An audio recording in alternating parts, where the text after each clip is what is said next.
Salam mənim əzizlərim, davam edirik Oğlaq bürcü ilə. 12-18 yanvar həftəsi Oğlaq bürcü ilə olanları nə gözləyir? Qeyd edim ki,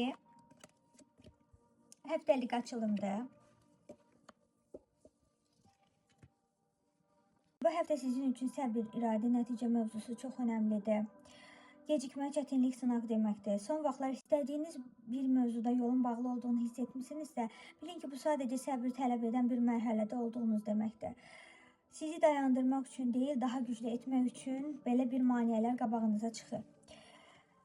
Bu kart deyir ki, bütün çətinliklərin həlli artıq əlinizdədir. Doğru qərar, düzgün yanaşma, doğru addımla sizin yolunuz açılır. Sevgi həyatında açıq, net olmaq, karyerada strateji qərarlar düyünləri açacaq. Bu həftə doğru addım atmaq hər şeyi irəlilədə bilər.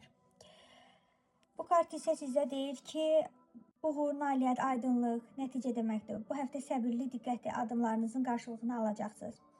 Sevgi həyatında mehribanlıq, xoşbəxtlik, karyerada isə tanınma, uğur enerjisi mövcuddur. Karyera sahəsində də məsuliyyətin artdığını göstərir, amma bunlar isə məsuliyyətin sizi daha yüksək mövqeyə daşıyacağını, uğur gətirəcəyini də bildirir. Maliyyə mövzusunda səbirli olmaq əsas açardır. Ani qazanc yox, amma möhkəm uzun müddətli gəlir enerjisi var sizdə. Planlı davranan oğlaqlar hər zaman qalib çıxacaqlar. Ümumilikdə oğlaqlar üçün bu həftə çətinlikləri aşaraq gücləndiyiniz, doğru açarı tapdığınız, həyatınızda nailiyyət, aydınlıq əldə etdiyiniz bir dövrdür. Bu qədər mənim əzizlərim.